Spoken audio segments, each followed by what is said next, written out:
how are you? Sean Ferrick here again for another episode of Ups and Downs for Star Trek Picard's third season. Thank you so much everyone who's liking, sharing and subscribing, especially you. Yes, you. You're the one I'm talking to because you're the special one. You do the thing and we appreciate when you do the thing. Thank you. Very big shout out as well before we go on to our wonderful editor Chris, who I believe I have probably shaved about 15 years off his life expectancy with the pure stress I've put him through. It'll be very interesting to see what becomes of this video as I send him this 3-hour Actually, we might be keeping slightly closer to the runtime and name of the episode, which is of course 17 seconds. Let's get going.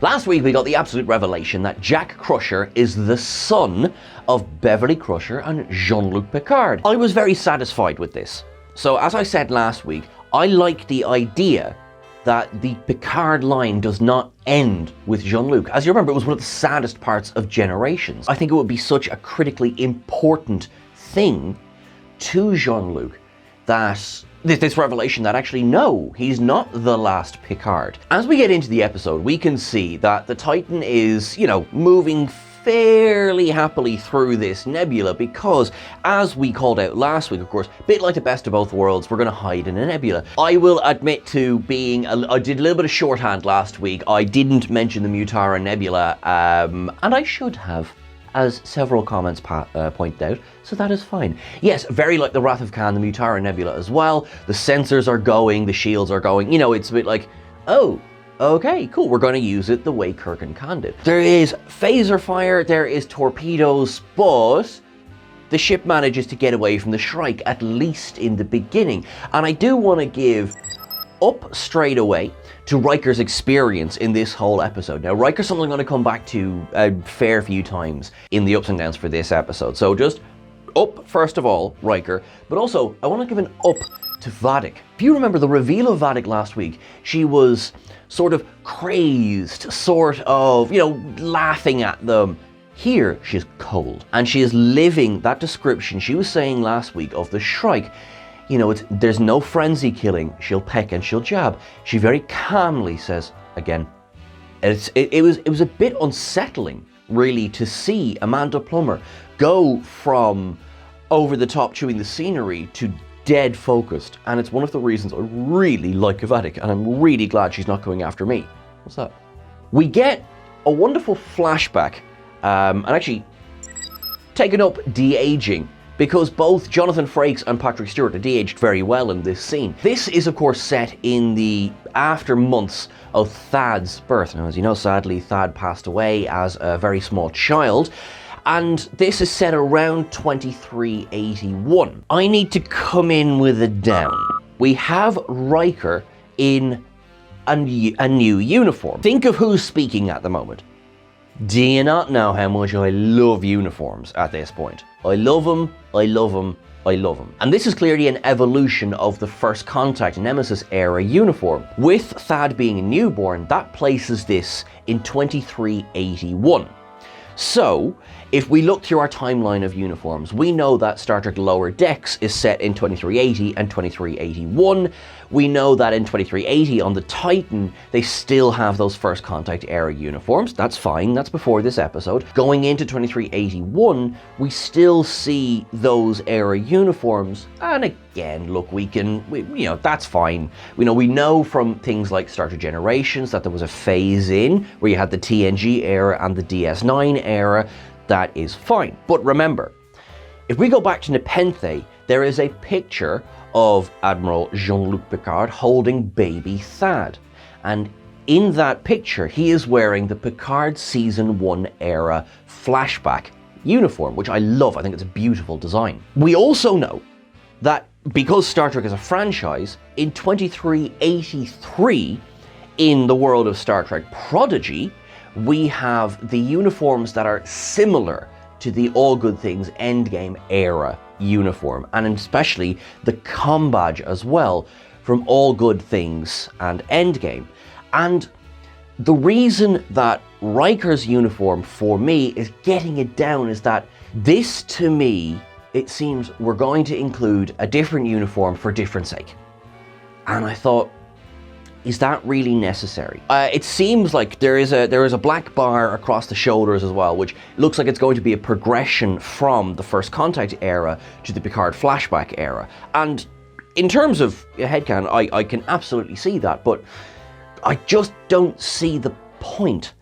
And for me personally, aesthetically, I'm not a massive fan of the way that it comes down to the front. Look at me, I'm a style icon as I rock my Wesley Season 1 jumper here. For me, I think for the first time, I was like, I'm downing a uniform. I have to say it, I'm downing a uniform. Ugh, I can't be buried in the family crypt anymore. I absolutely am giving it up to Jonathan Frakes in this scene. So good. When he's talking about how he feels about becoming a father, when he's talking about that feeling of taking 17 seconds to get from the bridge to sickbay on the Titan when the doctor calls in and says, you better get down here. He absolutely smashes it. It's so heartwarming and it's so affecting. And also, because we know that while Thad would of course survive for a while, we know he loses Thad. It comes to this thing of show don't tell. We have seen Riker Season 1, who's 20 years removed from losing his son. This is Riker who's just become a father. Yeah, this, to me, this really hit. It was an absolute triumph for Jonathan Frakes in this scene. I must as well, I've got up the lovely cameo for Marina Sirtis. I thought she was brilliant. Having whiskey and cigars, are we? I just loved how Marina Sirtis she was in this. It was brilliant. And also, you know, bring the whiskey. That was just a very nice also. And also, first Marina Sirtis of the season, which was a lot of fun. After this flashback, we kind of cut straight to the Titan sitting in the nebula. You've got Shaw reacting to the fact that there is, you know, a flash that rocks the ship. Tavine says that there is organic material to it. And Shaw turns around and says, anyone else got some weird shit for me? Love it. Completely in keeping with how we've established Shaw so far. And also, taken up good captain. He relieves his crew. They've just pulled a 36-hour shift. And on the one hand, that might seem like the most simplest thing ever. It's like, they've just pulled 36 hours. Of course he relieves them.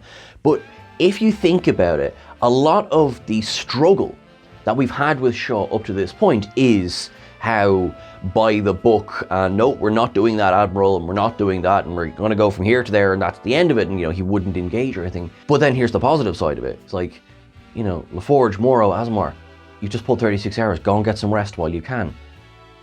That's just good captaining. Fair play. We then move to Seven's quarters. Now, she's confined to quarters because of her actions and helping her two former friends. So we know she's stuck there. The doorbell goes, there's Sidney LaForge. Last week, I downed the fact that they seem to be like, Geordie's daughter. And last week it was a little bit hammy. And so this week I was like, well, straight away again, but it's different this week because she begins a rehearsed speech. To which Seven says, this sounds rehearsed, and I like it. They obviously know that as an audience, we're going to be like, are we doing this again? Sydney, in this scene, for me, guessing up. I thought she was very, very good. I definitely like how there is a respect here. There is still a chain of command. Seven is still the first officer, but, you know, she still engages her as a person. And that, to me, is a powerful scene. And of course, Commander Seven, thank you, Sidney LaForge. Thank you. We cut to sickbay, and I do like the Doctor quite a bit, but don't disregard the former head of Starfleet Medical as quickly as that. This is the scene we've been waiting for. Jean-Luc and Beverly finally talk it out. Of course, this wasn't up. A bit like the scenes that you have between Jonathan Frakes and Patrick Stewart, you have Gates McFadden and Patrick Stewart, who have worked together for so long. There is a familiarity in the way that they interact, it's very hard to fake that. There is a comfort between them in showcasing this discomfort. And as Beverly goes on to explain her reasons for not telling Jean-Luc about Jack Crusher, I can't say I entirely agree with her reasons, but Gates McFadden sells it. For me, this is my Latinum up of the week.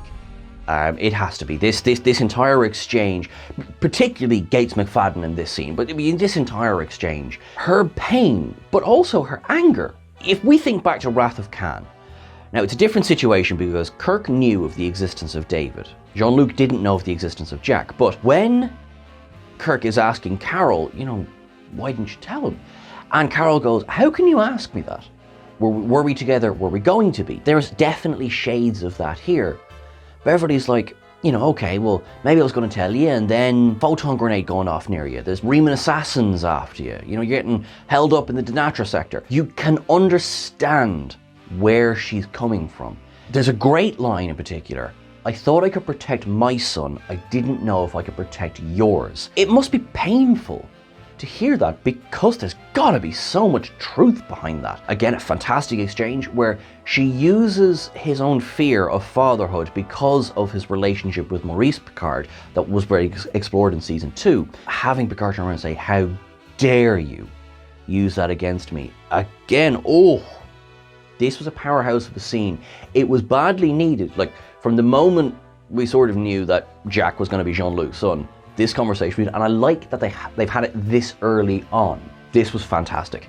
If we look at what year this is set in, this is 2401. 2381, as we know from Thad Riker's birth, Jean-Luc was not yet a father, or at least wasn't aware of the fact that he was a father. Sorry. Star Trek Nemesis took place in 2379. Now, as Beverly says, it was 2 months before she left the Enterprise that they had their night on Casperia Prime. And we know, via deleted scenes, that in Star Trek Nemesis, Beverly left to go and head up Starfleet Medical. So that, you're talking 2379, 2380. That puts Jack at, I suppose, maximum 22. That's a down for me. How did this not come by Jean-Luc's knowledge? He is serving in Starfleet until at least 2385. When we have the Romulan supernova, 2385, 2386. Surely someone along the way mentioned. It seems like it would be very difficult to keep this a secret. I do love the idea of Crusher, Doctors Without Borders. I love the idea of raising Jack solo. Also, his accent. He went to school in London. Perfect. Works for me. That's great because obviously there was a bit of chatter like are English accents inherited? No, they are not. I do struggle a little bit with the timeline. It just seems like a bit of a tight turnaround. That's the only thing. If there had been maybe slightly more of a gap, it would be a little bit easier to swallow. And I'm not just saying the fact. Ed Spaliers is a beautiful human being, but Ed Spaliers is 2 months younger than me, and I can tell you this, I am not 22 or 23 or close to either of those numbers. At this point, maybe it's just jealousy. Maybe I just want the man's skincare routine. Early on in the episode, the Titan takes damage to, scanners in the aft of the ship. So Shaw sends people back to look out the window, and we get this scene. We've got ensigns looking out the window. I love it. It's so simple. But this, of course, leads to the fact that the return of the Shrike, and there is engagement, and here's the scene I think we all thought was coming. Shaw very quickly finds himself exiting the bridge. From the trailers, we kind of get the suggestion that Riker's going to command the Titan, and yes, that is what this scene leads to. But Shaw didn't get Rachel Garretted. So yes, he gets pretty badly injured to the back where he cedes command to Riker, also taken up for how cool that was handled in the heat of the battle, but he doesn't get killed. That is good. I really like Todd Stashwick in this role. So we get our promotion, we get Riker in command of the Titan, but we also will get more Shaw this season. This makes me a happy reviewer. Straight away, Riker jumps to command, and we have Admiral Jean-Luc assigns himself, or becomes number 1, which is great. And together, with very little dialogue, they pull off a pretty good maneuver, which is fire back a torpedo and fire a phaser. Wahey, original phasers, take your up there, and it explodes at the concussive force, knocks the Shrike back a bit. I'm calling this the Tuvok maneuver. Now, there'll be some people going like, did we only stay on the Titan for this episode? We do not, because we have Raffi, who's coming around from what happened last week. Of course, she injected Splinter into her eye. She was rescued by Worf. So she wakes up to the wonderful sounds of Bizet, Berlioz. And she walks out into the back area of La Serena to see Worf, practicing calisthenics. I am Worf, son of Moog, House of Martok, father of Alexander, son of Sergei, House of Roshenko, bane of the Duras family, slayer of Gowron. I have made some chamomile tea. Do you take sugar? As Raffi quite rightly says, Worf is a legend, and Michael Dorn hasn't lost it. Oh, he hasn't lost it. He's brilliant in this scene. Thoroughly enjoy the interplay, and straight away as well, I like Worf and Raffi together. I already like this pairing. I think it works. So when you see them formulating a plan to go and effectively chase down the people responsible for the attack on the recruitment center and the theft from Daystrom, you get the perfunctory, you're retired, I'm not retired, you're retired. Anyway, they're going to go and work it out together, and then you get the great scene of Worf standing out in the middle of, District 6. There's Raffi trying to, sneak through everyone, and Worf is there. I'm not in warrior garb. I am in casual attire. We're getting a lot of back and forth on the Titan itself because the Shrike keeps showing up. Clearly there's gotta be a leak somewhere. They're being tracked. Shaw down in sick bay, and nice one, Doc. I say, frustrated earlier on, but no. Doc goes, hang on now, Bev knows what she's at. So, cool. But Shaw loses a lot of blood, asking Jack, who's very apologetic. I really like this. How are they tracking us? How are they tracking us? Jack sees river of blood on the floor, which inspires him to go to 7 and think, hang on, Fenris Ranger, blood in the water, we're being tracked. Did poor Shaw need to lose that much blood to teach Jack a lesson? Who knows? Who knows? That leads to the scene where they discover that its Veritarium is leaking. That's how they're being tracked. And then, hey look, it's that shifty bloke who was looking at Riker before. And he's attacking Jack. And Jack punches him. And his face goes smooshy. He removes Jack's mask. Jack starts to hallucinate. So, flashy mystery. So, season 1, we kind of had all the flashy images and everything of the Zhat Vash, and okay, alrighty, that's cool. If you think about season 2 of Discovery, we have, flashy thing of Red Angel, this is cool. And now we have the villain of the season is an MTV music video? It was a little bit jarring in this episode, so it didn't yet. It was like, okie dokie. So we'll have to see where that goes, and also, why is Jack seeing this stuff? Total mystery, love a mystery. We've seen it a few times now at this stage. As they're exiting the nebula, you have Picard is really insistent, we've got to fight, Will. We've got to fight. And this is, we're over halfway through the episode. Guys, do you not remember the thing? You don't have this argument on the bridge. And there's a lot of this kind of button heads. And you've got Riker is like, no, I've got to protect the ship, got to protect the crew. Okay. Picard is like, we should probably attack. Also okay. And you start to get a little bit frustrated at Riker because, surely Picard does kind of know what he's talking about. The whole Admiral bit at the front of it. But you do have sympathy because he is trying to protect the crew. Back on Metallis Prime, you have Worf and Raffi capture the person responsible, played by Thomas Dekker. Stick around for the station observations. Raffi goes, you look like you're about to attend a beheading. Beheadings are on Tuesdays. And then Worf gets a great line after they take down Dekker and just goes, beheadings are on Wednesdays. Taken up.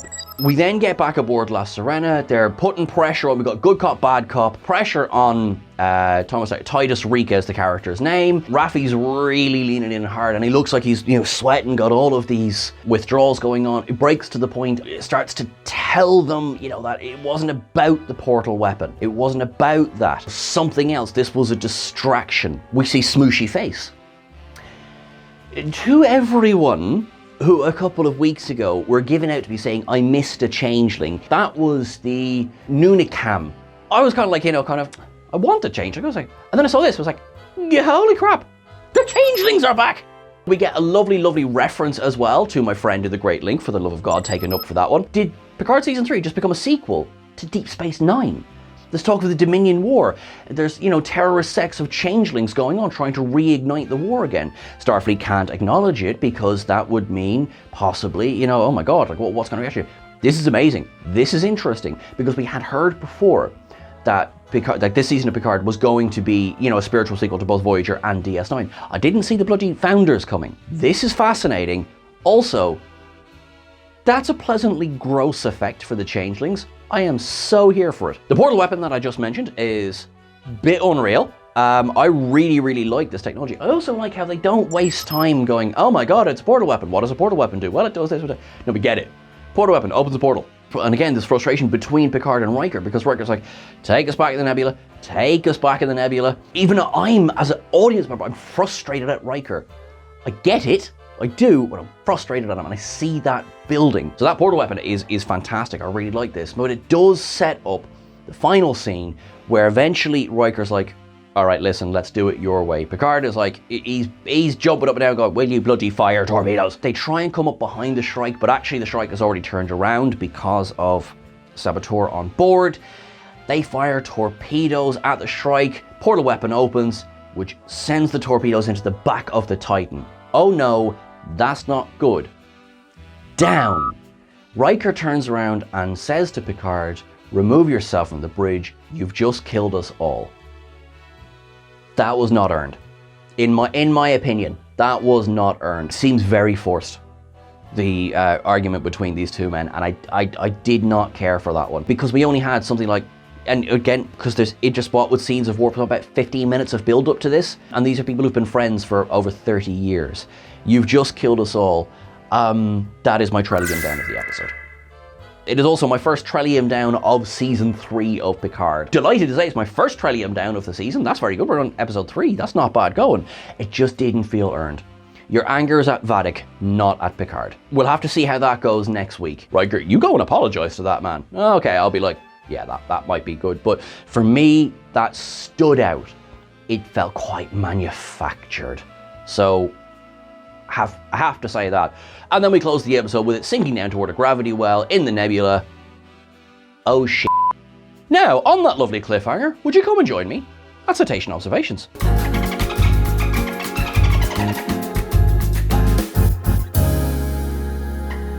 Okay, so we have hiding in the nebula, very Wrath of Khan, very best of both worlds. And also, you know, Riker knows how to use a nebula. Remember Chain of Command, where he's, you know, flying nice and close to those Galacross destroy ships. Now we have a lamp in 10 forward in the flashback. That really reminds me of the IDIC symbol. Just wanted to say. We have a shout out to Imzadi.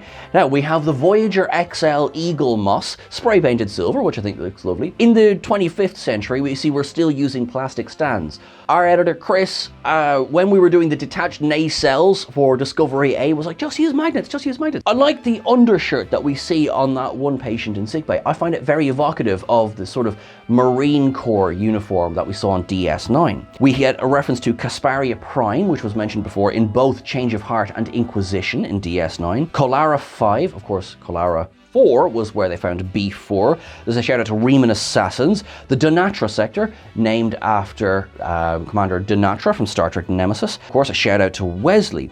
The Tuvok maneuver, Berlioz Le Troyan Aria, which we will know from the opening moments of Star Trek First Contact, Klingon calisthenics. We see a Daktang knife. There's a lovely Tellarite standing there in the middle of District 6. We also have, of course, Thomas Dekker, who himself is an Easter egg, because although he's not playing the role in this episode, he was Jean-Luc Picard's son in the Nexus in Star Trek Generations. We have a moment of reused footage at 37 minutes, and that poor Vulcan, how many times is he going to slam into the side of the bulkhead? That's from the opening episode, and I suppose closing episode of season 2, where they're running along the Stargazer. I think it was actually used in the trailer as well. Do you know what? I mean, this will be the first time ever that Star Trek has reused footage.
We get, of course, a reference to the Great Link, and although he's not said by name, we get a shout out to Odo, the dearly departed Rene Auberjonois, and also Worf is holding a dolphin head phaser that was last seen in Star Trek Nemesis.